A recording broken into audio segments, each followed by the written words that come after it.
Welcome to Doing It My Way, where project management, product management, communication, brand, and IT all come together and are shaped by my curiosity and a unique way of thinking. I'm your host, Beata Matras.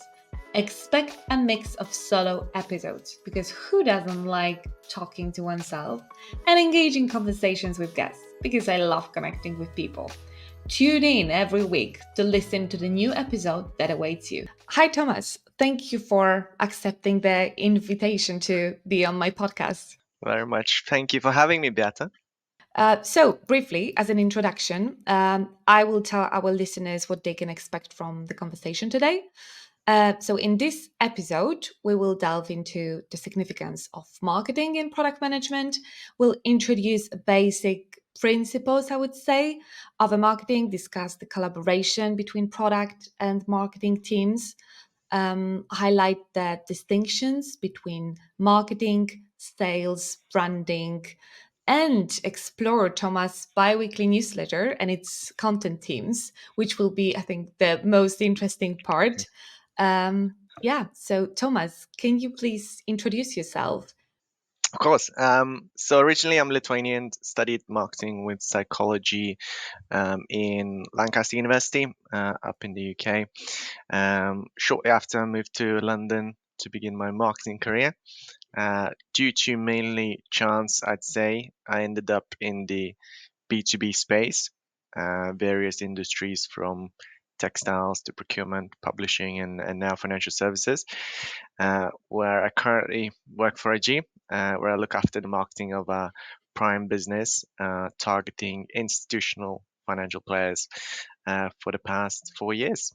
Oh wow, that's a long time. 4 years. Yeah. I didn't Yeah. know that you're here for so long, but yeah, I'm NIG for 3 years already. So I think we started in a pretty same time. But like delving into your experience, and you have a pretty interesting title. Like, can you tell us like a little bit more about what actually stands behind this complicated title that you're having? Yeah, absolutely. So, as I don't know if some people know or not, but IG is primarily a trading platform for consumers. So it's a B2C company. But around 5 years ago, IG decided to expand into the B2B space. So to offer the services to companies, not just individuals, and that be financial institutions such as, banks and brokers, hedge funds, family offices.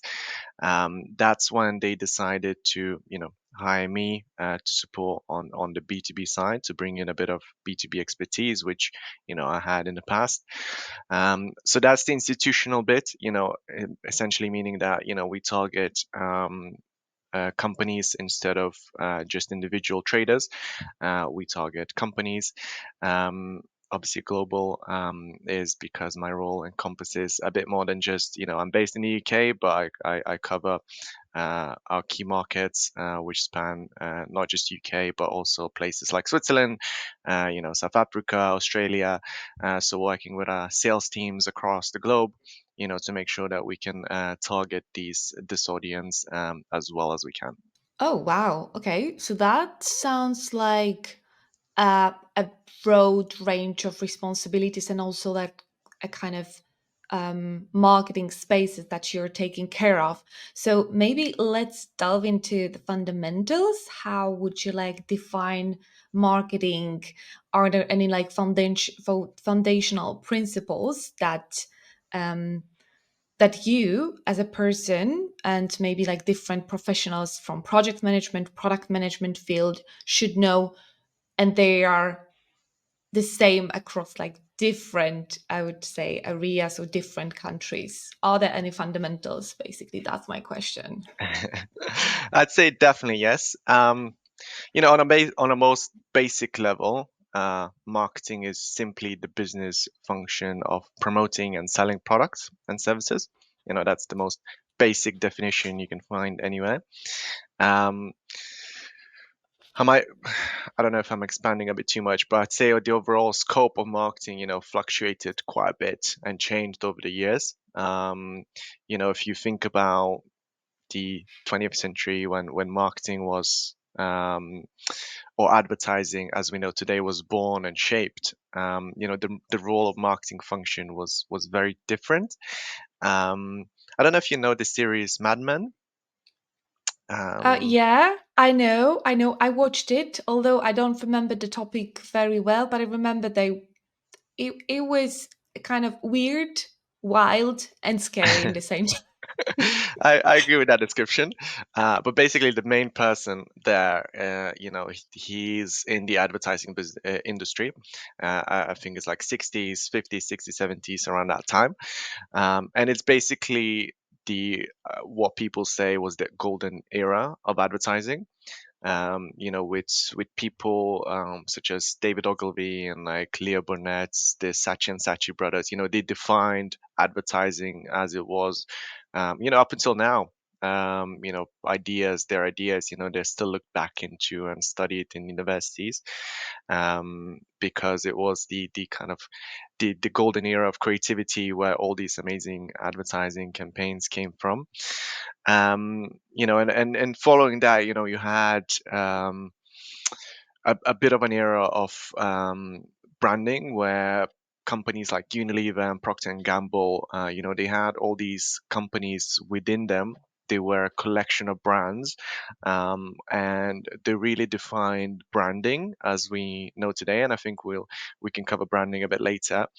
But if you look at purely kind of um, theoretical point of view, when I was studying marketing in university, most textbooks define marketing role into kind of four P's, which is product, place, price, and promotion.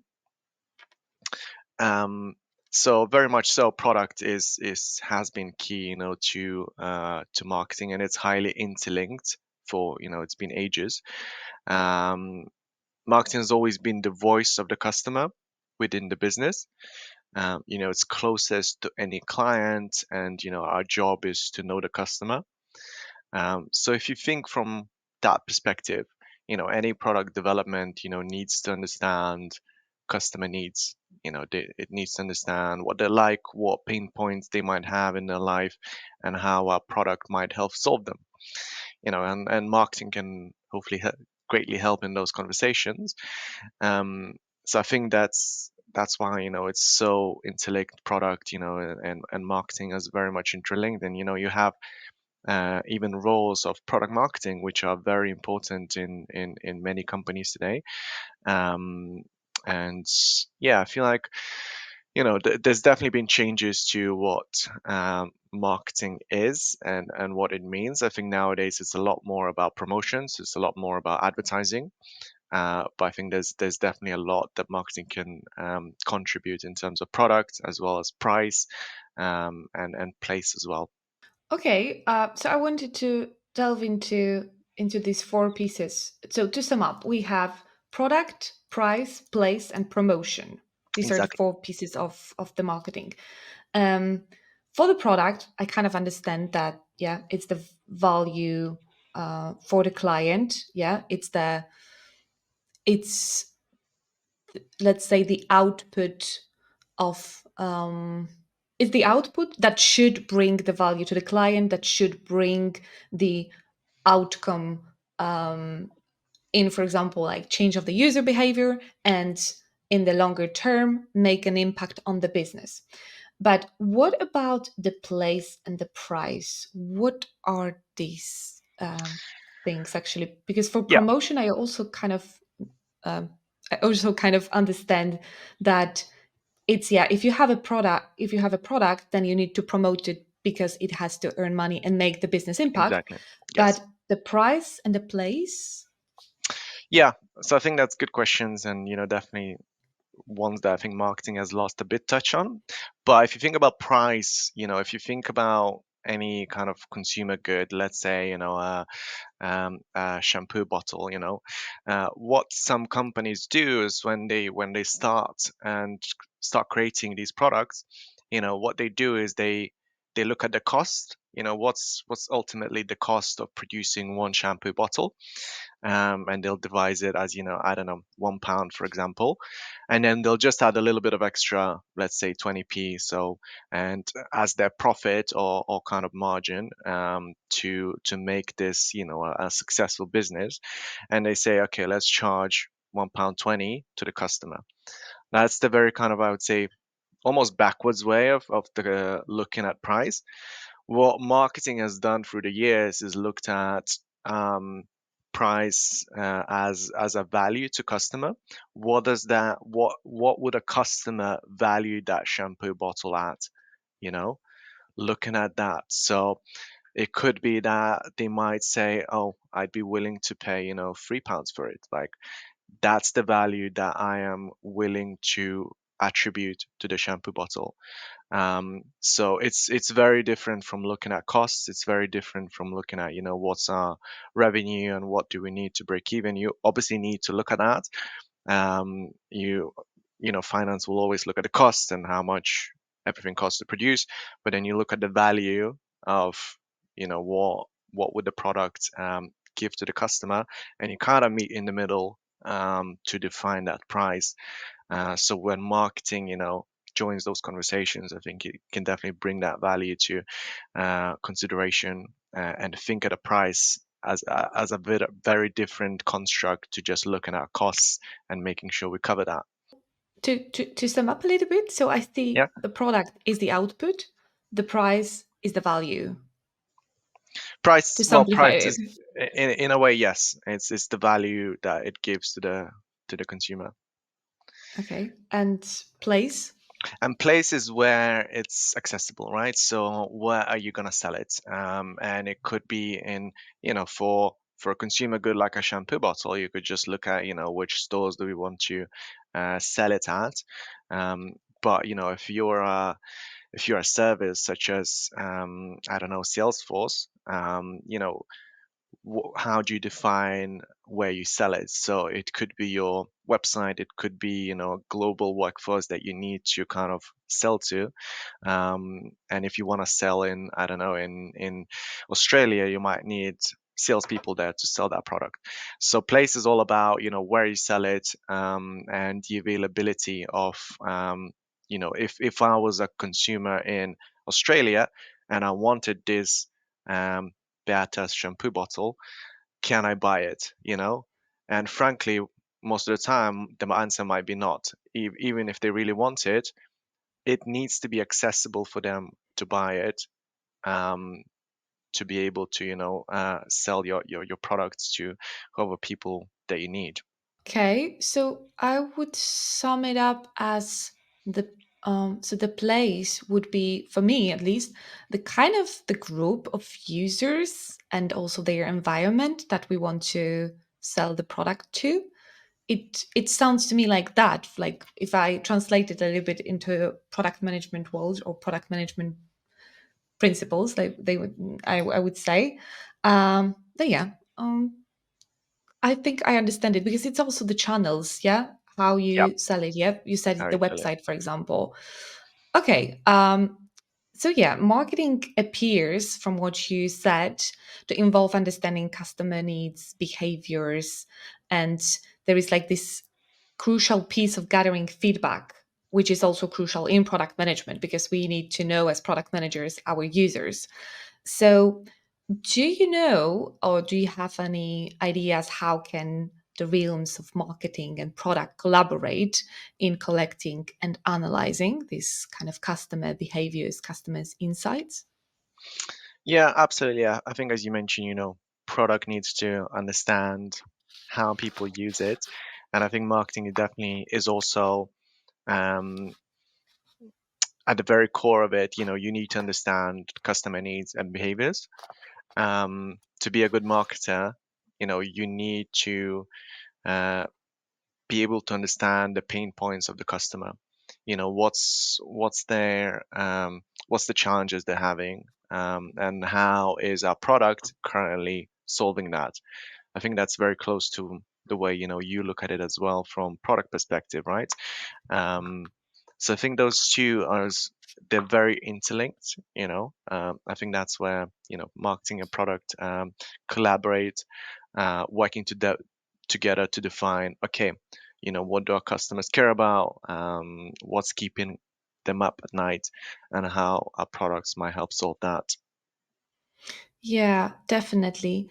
Although I have a kind of thoughts on the needs and behaviors, because sometimes before needs we also have like this wants, and how from the Mm. wants, so what we think on the surface we want, move to that what we actually need. I mean, it's quite difficult. It needs a lot of self-awareness, I think. But do users have it always, or do we need to have a product managers or marketers this self-awareness and also awareness to people, like seeing between the lines of what they actually need? Yeah, I think absolutely. Consumers will very rarely say, define those needs. They'll have a want, I want this, Rolex watch. But it's up to, I guess, marketers and product professionals to say, okay, this is a need for social status, right? It's a need to showcase in a different way. Um, so that's, up to us to kind of translate that and see, what kind of needs are we tackling? Is it just basic needs of, food and water and shelter, or are we tapping into any other kind of needs of the consumers? I think when we look at our business, we talk about the need to we say we tackle the need for freedom, right? Financial freedom, and we talk a lot about that. So it's about earning additional, I guess, income to be able to do what you want, to tackle your desires, and that's a need, I guess, from consumer perspective. But they might not always think about it when choosing a product. That can happen, and that's, yeah, our role, I think, to actually make them aware that, oh, this is what you need. Yeah, Yeah, this is, yeah, yeah, although it's difficult sometimes, and I'm still working on that. But customer insights also connect a lot to metrics, KPIs, and data. um, how marketing metrics and KPIs can be tailored for getting the success in project or product management, or in product, yeah, general. I think that's a good question, and there's probably a number of them. Um, the things that come to my mind is probably like things like NPS scores. I don't know how much you use NPS scores in product. Do you use them a lot? Net promoter score, I mean, Yeah, um, I would like to say we do, but there is like a, actually, yeah, to get into net promoter score, there is actually interesting theory I heard about net promoter score of a product manager. So, what would people say about you when you're away from the room? Yeah, when you're not in yeah, the room. yeah, yeah. And that's basically what we should care about, how people think about, what people think about us. Would they refer us, for example, to other companies, to other friends, other colleagues? Are we reliable? Are we respected? Maybe not liked, although there is like a small part of a product manager or, yeah, any other person that, yeah, maybe should be liked a little bit, but this Hmm, is not the main case, I would say. Yeah, it's yeah, more about being valuable, useful, and respected. exactly. I think NPS scores, is a very common one. It's because of its simplicity, but it's not an answer to everything. It's great because it is simple, as you said. Anyone can ask the question. You don't need market research teams to kind of formulate those questions and send out the surveys, because it's just very simple, one or two questions. It's easy to collate the results and compare to hundreds of other brands. It's very simple, but it also doesn't give you a lot. You can't compare it to, as you said, to other industries, because consumers might rate them differently. You can't compare it across countries, as some might answer the question differently. It says probably nothing about things like future growth. It doesn't tell you, what's wrong with your product. Um, but if you need a quick, quantitative question to gauge how your brand is perceived, as you mentioned, when you're outside the room, versus your competitors, then it's great. It's a very simple, quick. A 10-year-old can do it, and it gives you a good, quick, cheap metric to look at and compare yourself. But it's not going to answer, what's actually wrong with your product, what could we improve. It's not going to answer those questions. That's where I guess you need to dive deeper. But it's a nice shortcut, I would say. We like shortcuts. Our minds like Yeah, shortcuts. So if of you course. say like, yeah, there is like four, yeah, there's NPS score, I don't know, 4 out of 5. You think like, oh, okay, that's I think good enough, maybe, yeah. Um, or yeah, we just need this kind of easy solutions in our life to actually not overthink all the time, which I'm doing sometimes, very often. Yeah, But yeah, but people tend to not overthink and not think too much. I mean, in general, we don't like thinking too much because yeah, it blocks us from acting. Yeah. yeah, So I think these kind of metrics, easy ones like Net Promoter Score, can be useful here to make a decision whether we want to work with someone or with some company or not. yeah, absolutely. Anything else except Net Promoter Score? I mean, I could delve a bit into other marketing metrics. I think depending on, for marketing at least, it's really depends on the funnel stage you're looking at. I don't know if you look at funnel within product, but if you, We yeah. do. Um, so depending on where your consumer is, where your prospect is, from never knowing about a product to being aware of it to considering it when they need a solution to choosing it. You might be looking at quite a few different metrics. So at the very top, you look at things like how many people have seen your ads, how many people are interacting with your social media, how many visits your website, is getting, how many people are subscribing to your newsletter, how many people search for your brand on Google. This metric particularly, the what's called the share of search has gained a little bit more popularity recently, as there's correlations with market share, and share of search as well. So it kind of looks at how much space is your brand occupying within the search engines, compared to your competitors. But that's at the top of the funnel. When you just want to gauge, how many people are aware that you exist, and the first thing that you want to do when you want to sell a product is you need to make people aware that you exist. Um, because nothing else really matters. Like if people, you could be creating the best ads in the world, you could be creating the best product in the world, but people don't see it, actively see it, um, then it's all to waste. Um, and then in the middle of a funnel, um, then you dive more deeper into understanding, how well are they understanding your product.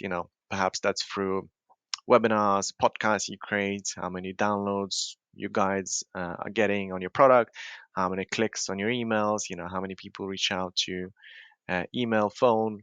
That's the typical kind of middle of the funnel metrics.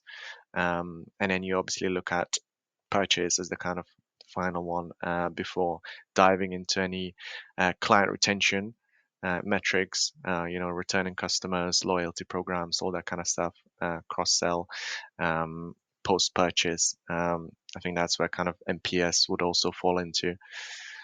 So yeah, it's really depending on the funnel stage. Okay, so first we need to make sure to care about the metrics that are making you visible. So yeah, Yeah, number of searches, of visitors, something like that. And then we have this mid funnel where we delve more into the interaction. with the clients. Yeah. So first, for example, if we think from a perspective of building a product, first we need to take care about a kind of visibility of it, like so people know you, people know that you exist, people know that you have something to sell, and probably you're the solution of their problems. And Yeah. then we follow up on the interactions and how actually users interact with what you created. That's interesting theory. Yeah, yeah, absolutely. Um, it's all about obviously first you got to have a product that is needed. You need a product market fit. Um, but after that, you need, if nobody knows about you, then you're not going to be able to sell it. People are not just going to spend loads of time researching every single option there is on the internet to evaluate which Hoover you want to buy. They're not going to look through hundreds or 150 options. They probably want to, as you mentioned, we like shortcuts. We want to be able to reach the decision which as little brain power as possible. So things like adverts and branding is where it comes into play. What's the first few brands that will come into my head when I'm thinking about Hoover or a shampoo bottle, as we stuck to that example. Um, so it's really key that the first objective is to be seen, to be noticed. After that, then you start to think about other stuff. Um, but at the very basic, you just need to be noticed. Yeah, and I think that from this topic we like naturally move into the different question or area that I wanted to cover. So distinguishing between marketing, branding, and sales. Is it the same? Is it a part of them? For example, is the branding part of the marketing, which sounds like that? Or yeah, can you like explain a little bit on that? Yeah, absolutely. I mean, it's a good question. I'd say branding is very much about your visual identity. It's about your verbal identity. It's about who you are as a brand.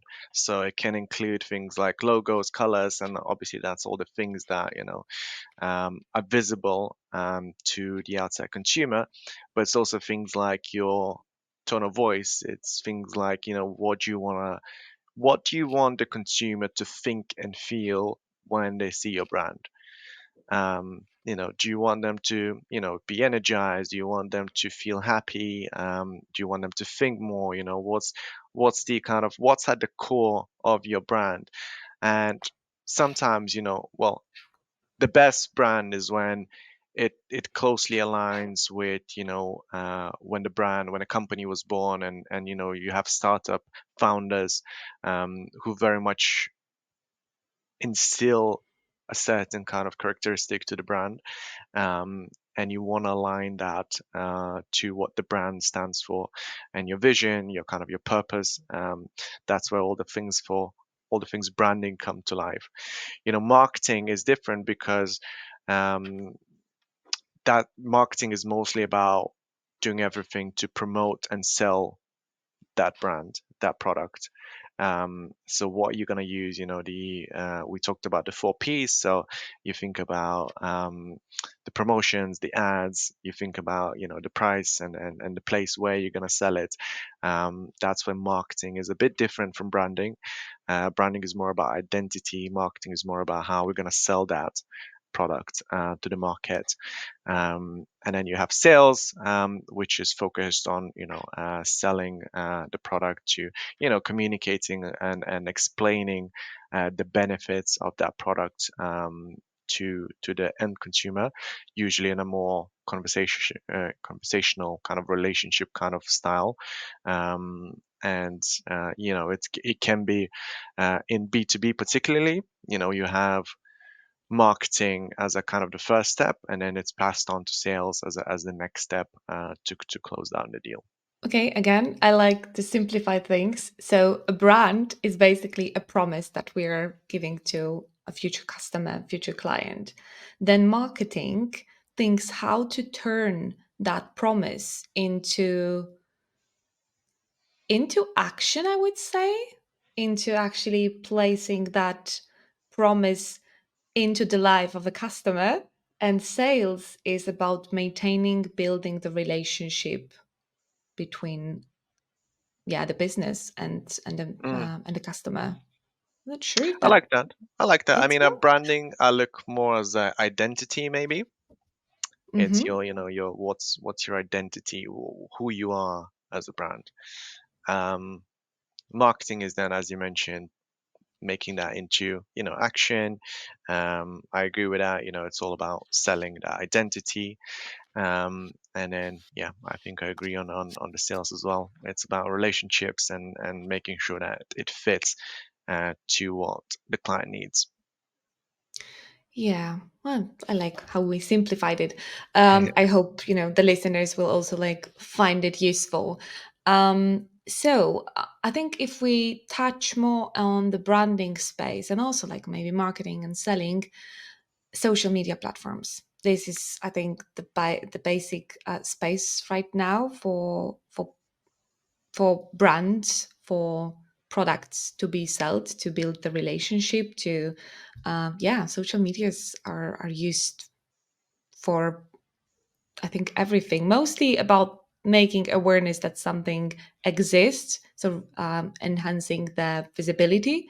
But then I think also for the relationship building and selling things, we also use more and more the social media platforms because we Yeah. spend more and more time on there. What do you think about that?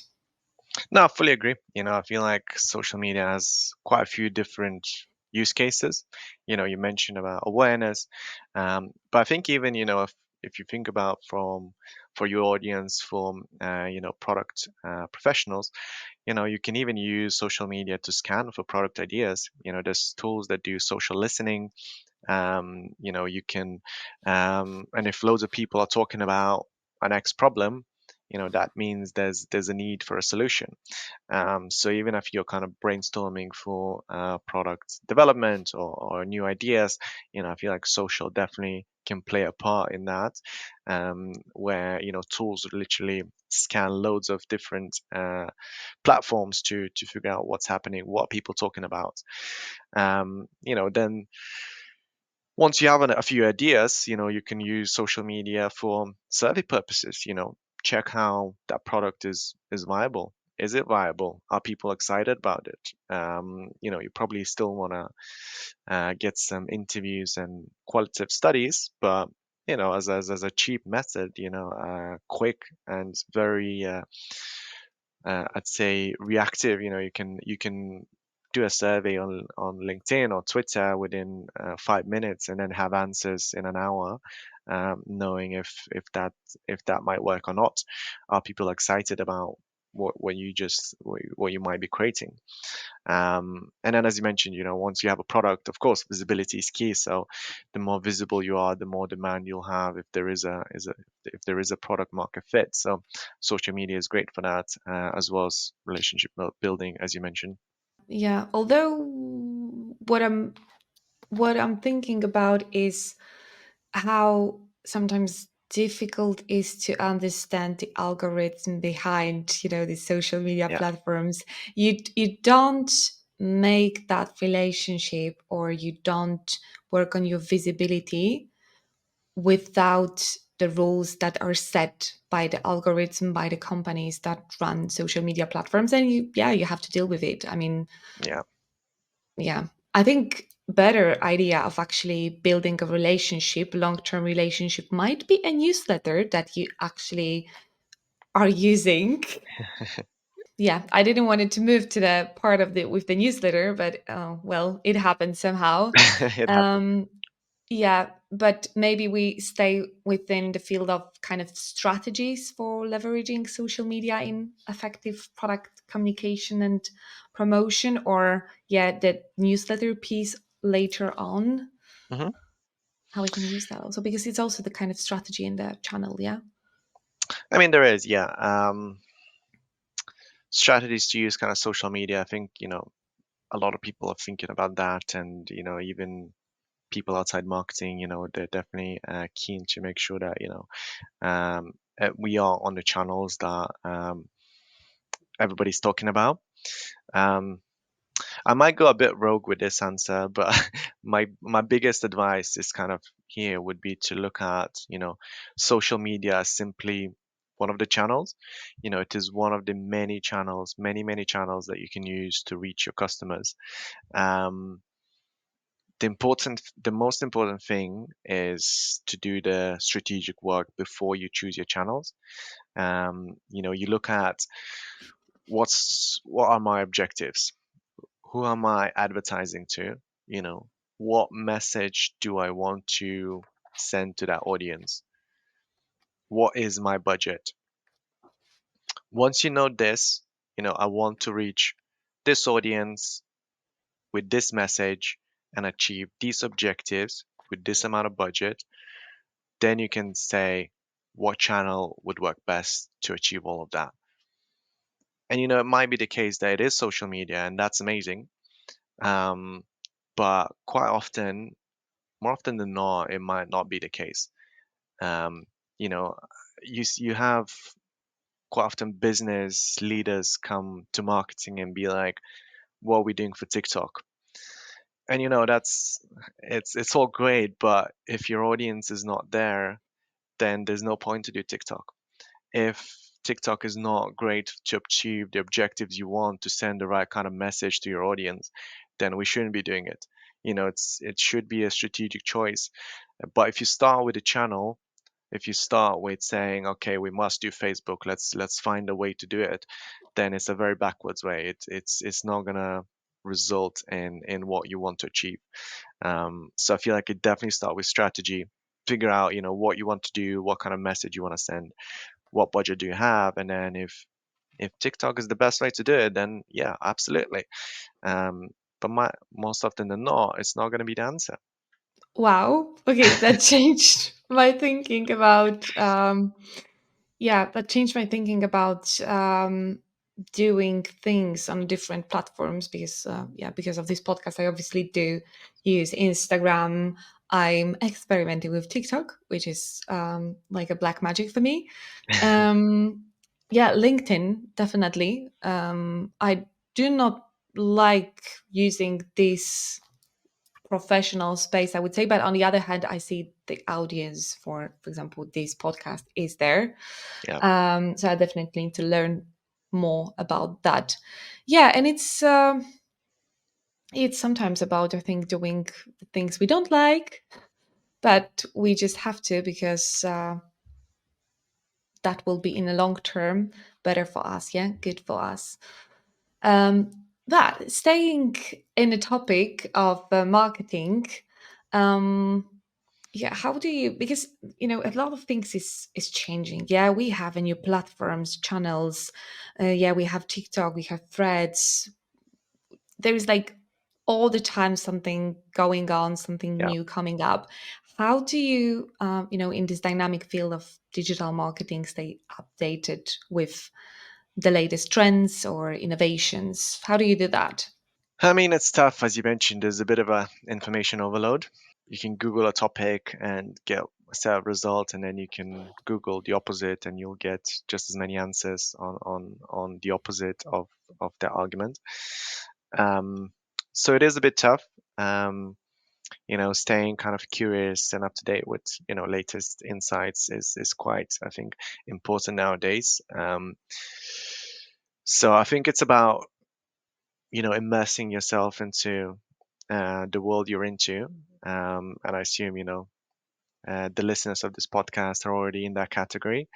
Um, but it's easy to get, stuck in the kind of day-to-day job and stuck in that grind and kind of fall out of what's happening outside of the world of your 9 to 5 job. Um, so I think it's really important to make sure that you're constantly kind of looking at learning and developing and keeping up to date with what's happening outside. That's what's going to keep you excited and give you ideas and make you step out of your comfort zone. And I've done that through making sure that the sources I look at, it's quite a filtered list of sources, whether it's newsletters, podcasts. If you like somebody, then add them to kind of your list of sources that you keep on listening. You try a new newsletter, you try a new podcast once in a while, and if you feel like they bring value to you, not necessarily agree with your uh, thinking all the time. I'd say it's quite important to get exposed to people who kind of think differently than you. Um, but if you agree, if you see the reasoning they're going through, if it's like, research driven, it's like there's kind of logic and reasoning behind it, then yeah, like do listen to them, like see what kind of new ideas they'll bring to you.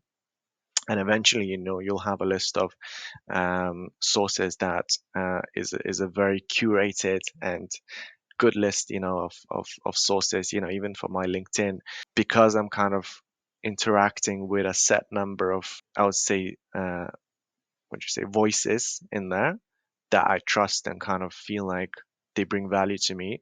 It's kind of become like a very highly curated medium for me to stay up to date, to get insights, learnings almost every time I go there, and make sure that the things I'm reading are valuable, and like these people, I trust them, like that they're good experts at what they do.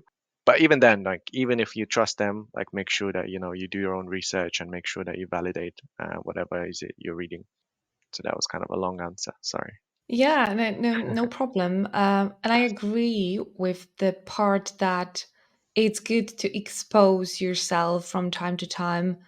Um, I mean, not from time to time, basically, like, yeah, it's good to expose yourself to the people who think in a different way, because Yeah, then you can learn something new. Yeah, if everyone is agreeing with you, then, well, I think that might not be the good place to grow, actually, yeah, because, there is, I think I started at some point to speak up about what I think, just because, and maybe people can see me as an aggressive person or something like that. But I just like to challenge also, like, myself, and ask if I don't understand something, if I agree with someone, but I don't understand that, that will not bring anyone the value. Yeah, so it's just, yeah, stepping out of the comfort zone all the time, which is exhausting sometimes. And it is. Yeah, it is. It is. yeah, it is, but I think that's the price of, yeah, if you want to grow, if you have the intention to grow, then you obviously have to accept that people will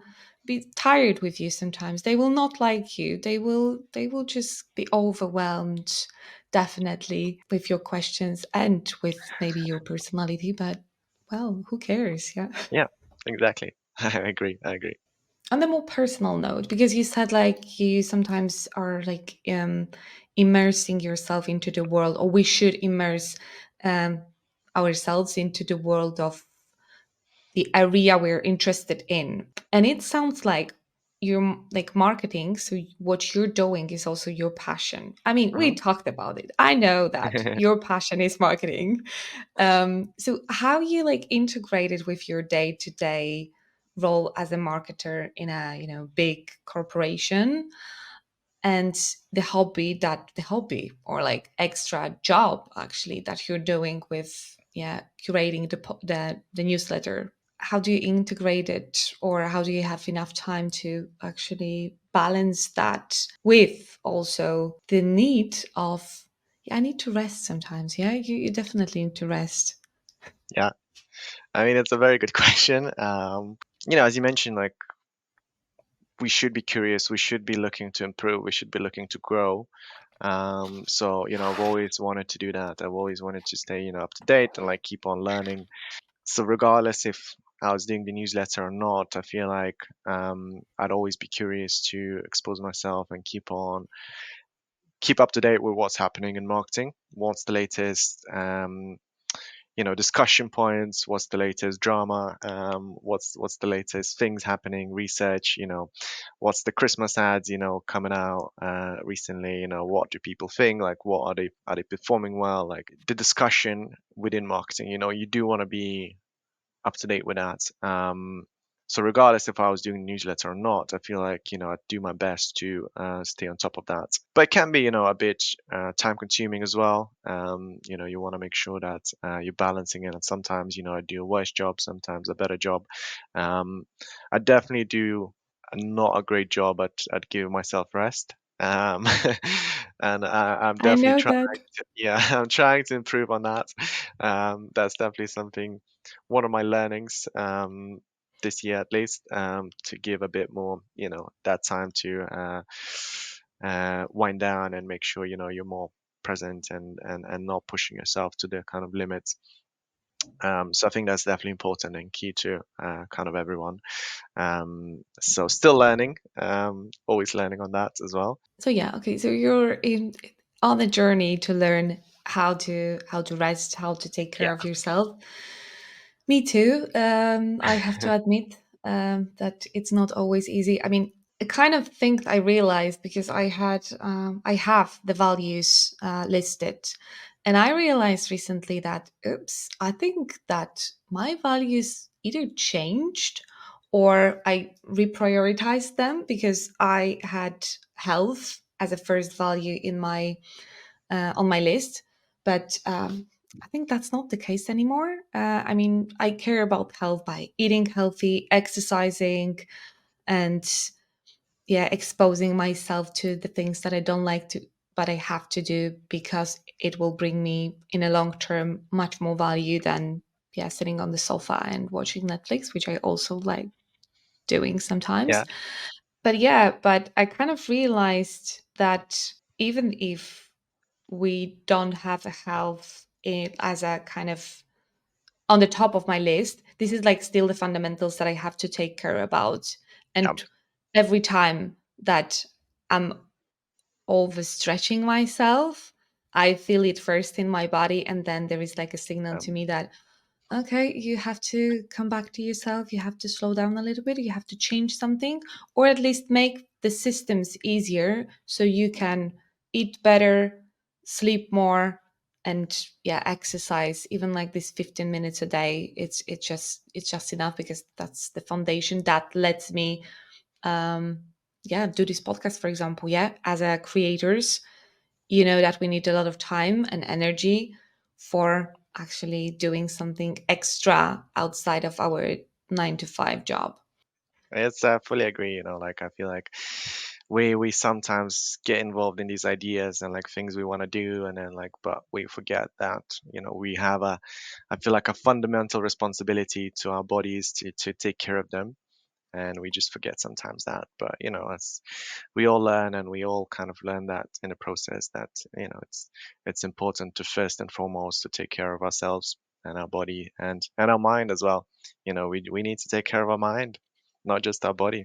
Definitely. But actually, I don't know if you have the same because if you're curating this crafting, okay, this newsletter on a biweekly basis, I don't know if it's not also a way to actually take care of your mind. I mean, to digest everything what you have learned during this week and just push it away. I mean, to send it to the world, because that also like releases the space in your mind, and there is not only the value for the people who are reading that, but also the value for your mind to actually clear a little bit. Mm, I don't know what you think almost about like it. journaling, right?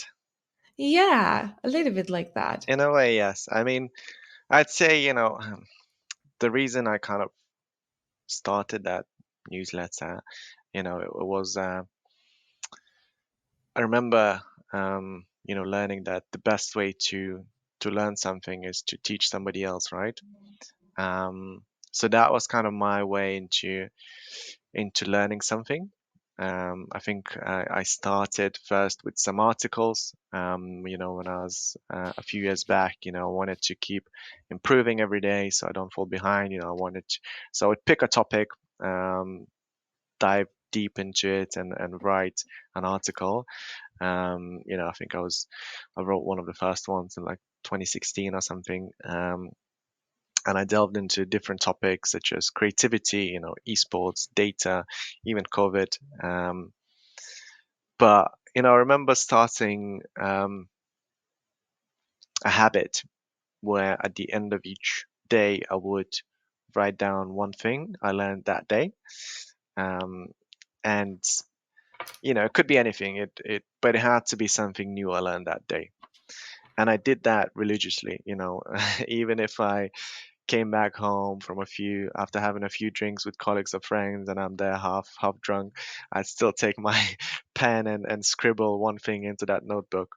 It was something that I did for a while religiously. Um, and eventually, after writing for maybe, 7 or 8 months, I realized, I have this notebook filled with 150 or so learnings. And I thought, why not share it with others? Why not teach others, about what I learned? And I can't claim, much ownership over the ideas there. I probably read it somewhere from other articles or, got it from somebody else. So it's not really sharing what I came up with, but it's sharing, a learning that I feel like might be valuable to others as well. So that's kind of how the idea came for the newsletter, but then it kind of evolved into a bit different, where I also try to syndicate and make sure that I can explain the idea a bit more rather than just sharing the 1 or 2 sentences about the idea, but also trying to make sure that for the reader it's easier to understand it and delve it into a bit more. Um, so that's kind of how it came about, and I think it was more about if you want to learn something, then you can teach somebody else, and that's one of the most effective methods, right? I would add one more thing. If you want to learn something new, speak with others. Yeah, talk to other Yeah, people. exactly. I have that. Um, you said about what you have learned during that day. Yeah, just one thing, and you were like noting that. I have a similar thought, but every time I interact with people, with new people especially, or with people I know already, and I'm my mind is like catching this one sentence, Yeah, and I'm usually taking that one sentence and just writing it down somewhere, and on the basis of this one sentence, sometimes I can like build the whole article, which is which is also a way of releasing the kind of emotions in my opinion, but also like learning, because that that one thing is like coming to my mind and is like analyzed in a very different directions, connected with a lot of topics around product management, around psychology, mm, around my private life. It depends on the day whether it's more like connected to work or more to life. But yeah, that's usually this one sentence I heard during the day. And because of that, sometimes I'm trying to not get out of my apartment too often because there is like a lot. And then I feel the need of actually, releasing that further and further. Yeah. So that's how I think gather the inspirations basically by no, I love talking that. to people, or listening to the Yeah. podcast, for example. No, I really like that, I always believe that, every single person in the world you'll meet, you can learn something from them. Can learn something new from them.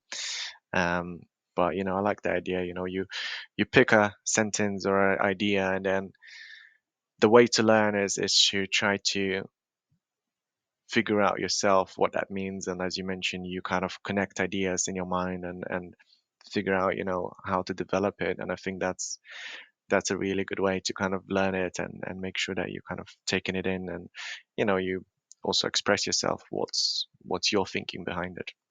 Yeah, exactly. So even if we don't, come up with something completely new, I think it's Yeah, not possible anymore. I mean, you can take a concept and actually create it in your own way and make the method out of it, but it will be yours because it yeah, it has it has been developed with your point of view, with your from your perspective, with your unique points, unique values. So it's already something new. that's yeah, that's how it works, I think. absolutely. Yeah, fully agree with that. Okay, so I think we can move a little bit into the reflections of your newsletter episodes because you wrote already like 77 newsletters. So it's an extensive wealth of insights. I think more than 500 lessons. Do you have like any key learnings or breakthroughs you would like to share? It's a tough question. It's like choosing your favorite baby, right? um, I'd say, they change like depending on the time and like where I'm at. Like, I might pick out stuff, I wrote from the past and I learned from the past that might be relevant for the current space. I mentioned to you at the moment, I'm struggling well, I'm trying to learn to slow down and make sure that, I give myself that rest and recovery kind of space. Even when you're doing, 100 things at a time, it's key for you to kind of give the body and mind some rest. So, I have delved a bit into that topic as well, from my learnings to make sure that, you're being mindful, you're being, I think I wrote a few times, about how um, the benefits of laziness, and how your mind can really needs that space to just shut off, and like that's where sometimes we produce our best creative work. Like um, I doubt many people will. I don't know. It might be different for you, but I don't think I come up with my best creative ideas sitting in the office next to my desk. It can be in a shower, it could be on a walk. Like it's when you're out there and you let your mind just free, right? That's when your best kind of creative work could happen. Your ideas come up. Um, so that's why I think it's very important to have that.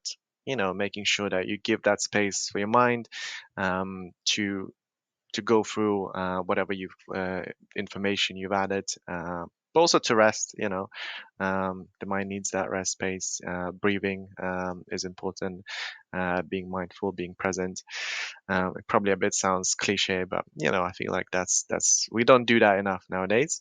The other thing, I think I touched upon earlier, um, that I've learned after all these newsletters is that frankly, there's just so much information out there, and there's just enough information overload, and a lot of it is nonsense.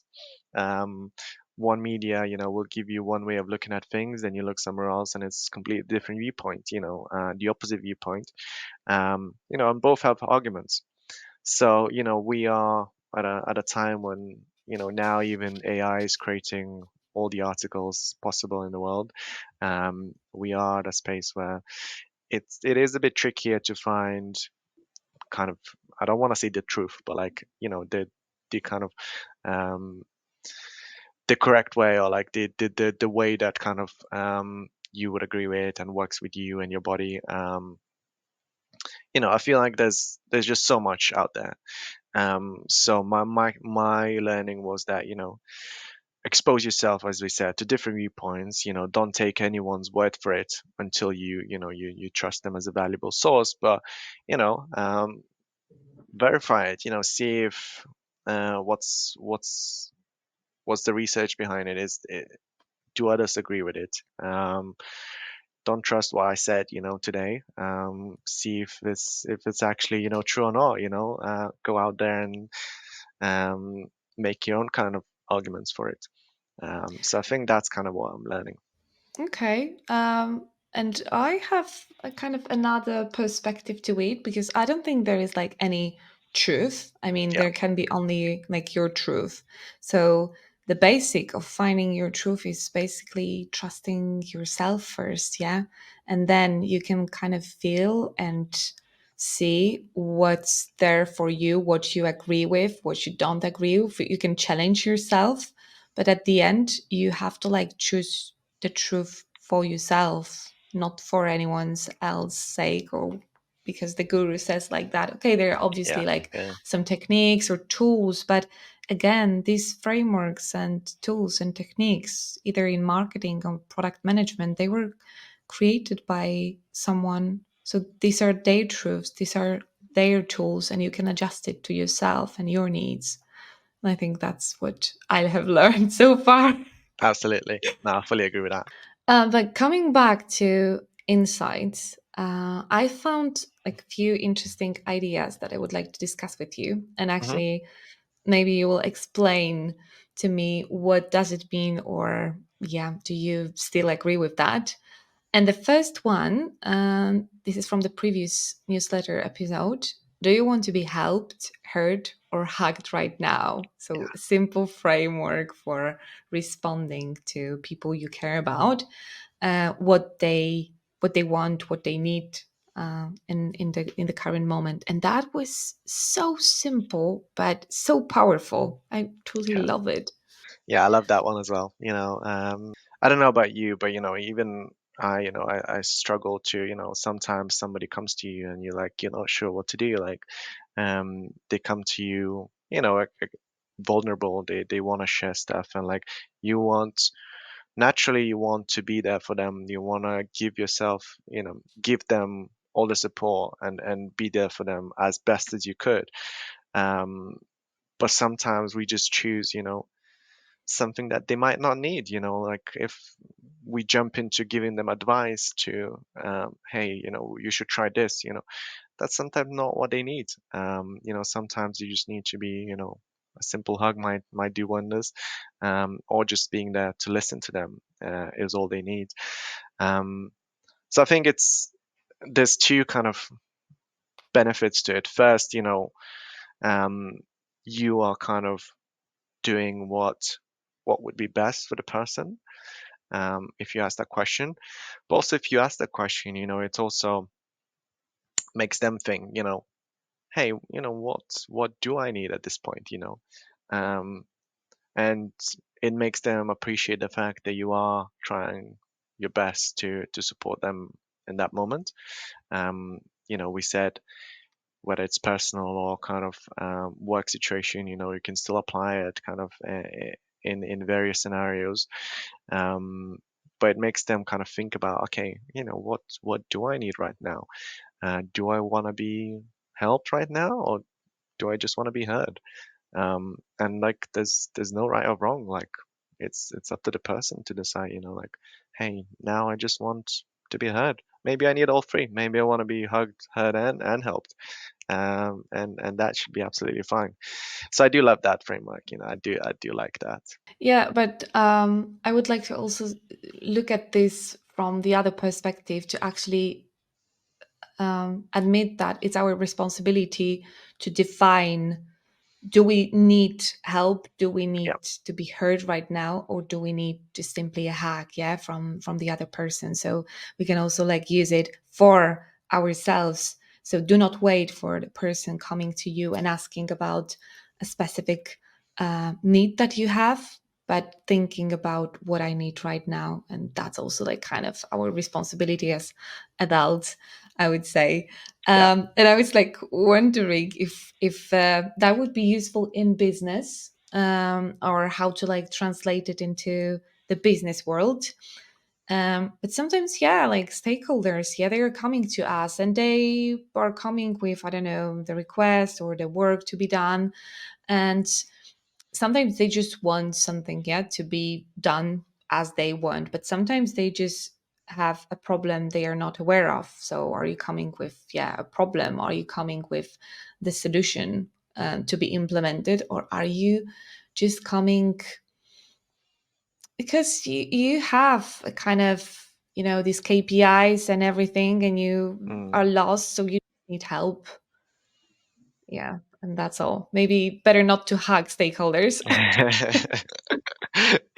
Definitely, But yeah. yeah, but I Not think workplace thinking proof. about it, yeah, but thinking about it from the perspective of looking for a solution, defining the problem, or just looking for help can help in understanding our needs, Yeah. and the stakeholders' needs.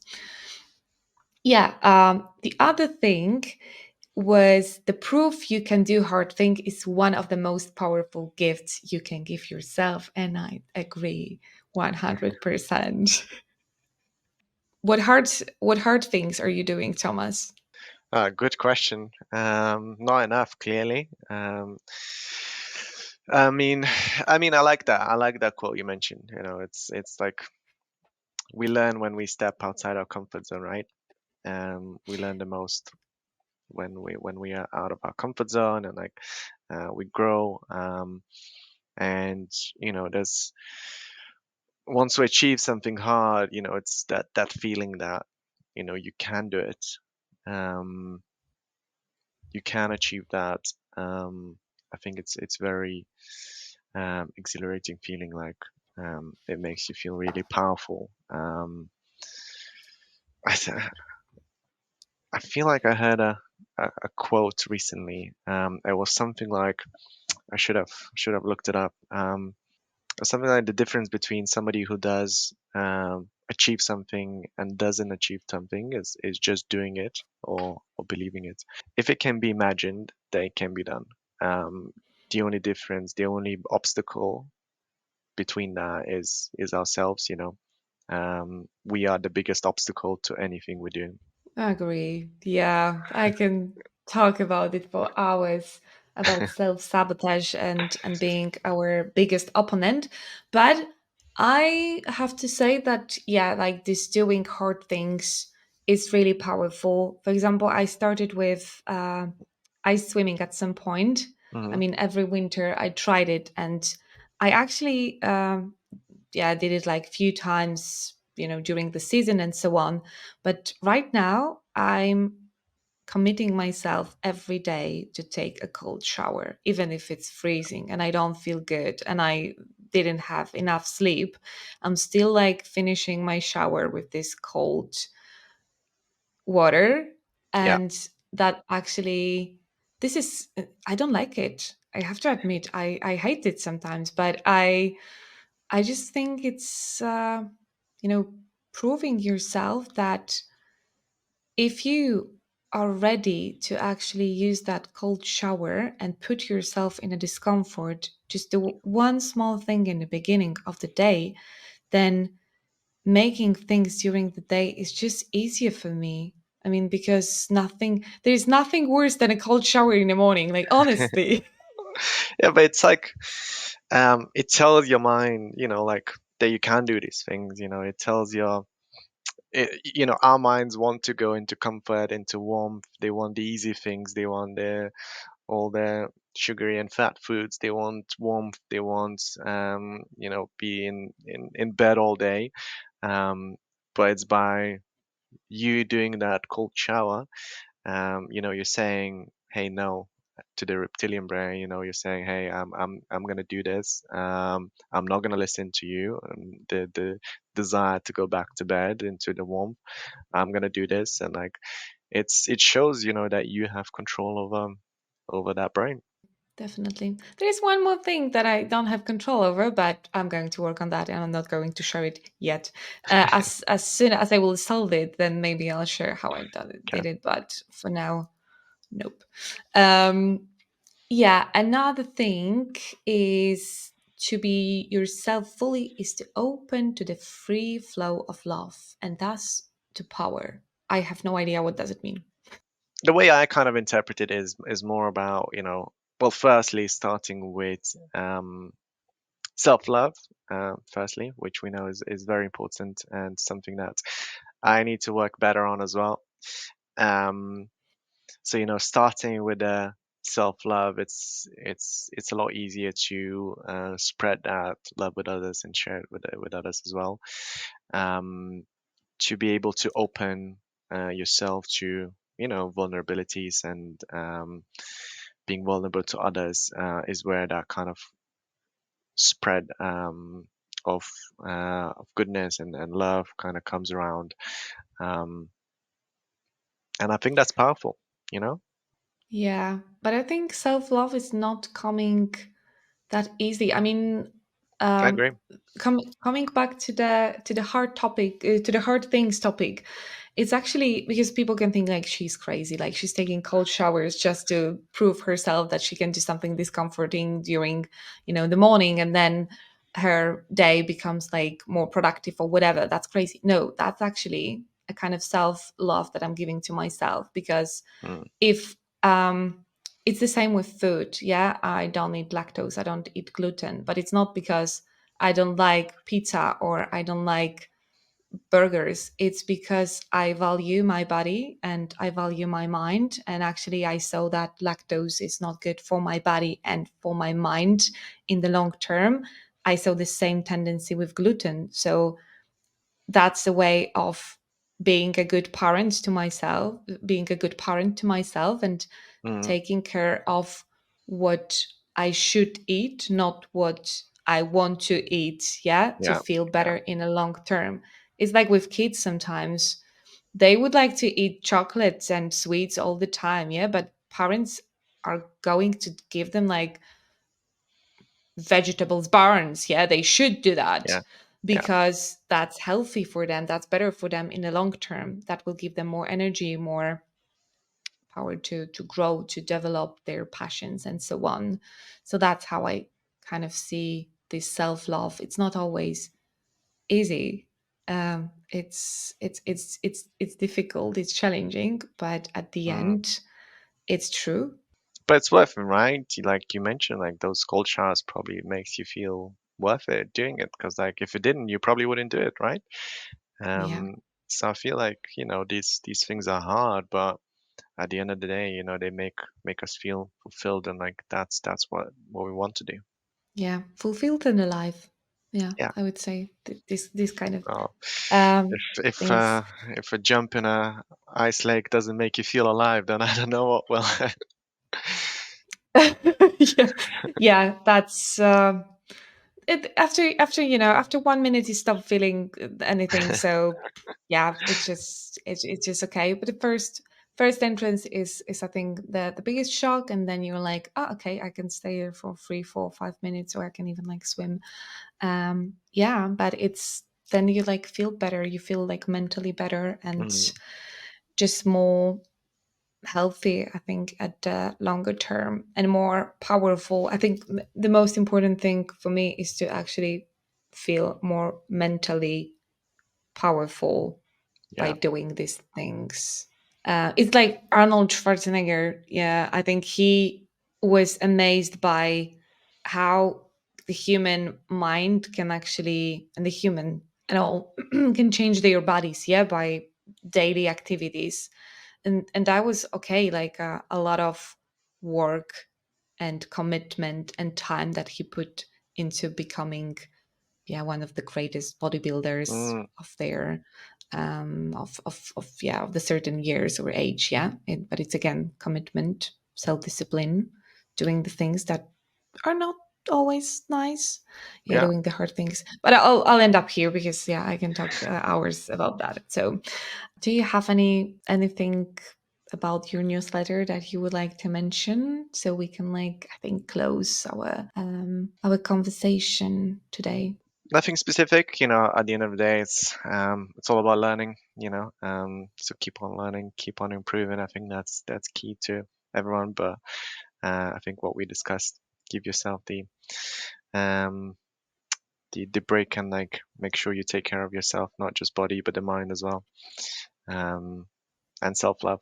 And I think those are the buckets we need to fill first before we start thinking about other things. I just realized we were supposed to talk about the marketing. We did speak a bit about the marketing. Yeah, we did, and then we moved to a live topics, which is, yeah, always connected. Yeah, because I think Uh, this is just, how the work and private lives sometimes yeah, interfere with each other. yeah, and I mean, Yeah, marketing is a profession about humans. It's at the end of the day, it's about psychology, and all of it you can apply to marketing, and I feel like product as well. Like it's not like maths where you can kind of define formulas and they stay forever like that. Marketing is a profession that changes all the time based on how consumers change. Same as psychology. So I feel like those are very interconnected. Understanding us as humans will help us become better professionals. 100% agree. This conversation Yeah, I agreed with a lot of things. I learned a lot of things, I not want to only know what by you agreeing disagreed with on. you. Maybe, yeah, maybe next time Part two. Part two. yeah, Beata part strikes back. two. Yeah, exactly. Because I feel like I agreed too many times today. But okay, Thomas, thank you very much for inspiring conversation, for growing conversation. A good deep dive into marketing and life and the art of living, I would say. Thank you for having me. Thank you for doing this. I think it's amazing what you're doing with the podcast. Thanks for having me here. It was really fun having a conversation. Always interested to learn into these topics. Your perspective. I've learned something as well. Hopefully you did as well. Yeah. Yeah, so it's been a pleasure. Likewise. And by the way, last thing, where can people find you? Do you still like curate the newsletter? Do you send it on a bi-weekly basis, or something is changing? It's still for now happening. It might change in the near future. But obviously, I have my own website, which is tomasausra.com. Obviously, LinkedIn. People can find me on LinkedIn. And yeah, whatever I'll decide to do in the future, obviously that's going to be um, channeled through LinkedIn and my website. So hopefully, can connect with people there and continue these conversations. I'll put a link into the podcast episode um, description so people can find you. And probably I will have more posts and conversations on LinkedIn. Yeah. So people will be able to find you definitely after this podcast. So Well, thank you, Thomas, and thank you very have a much. great day.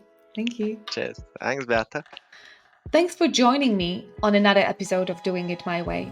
If you enjoyed the episode, make sure to subscribe. Remember, this podcast is a dynamic journey and your feedback shape its course.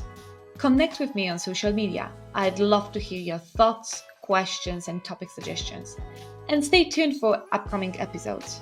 And until next time, keep doing it your way.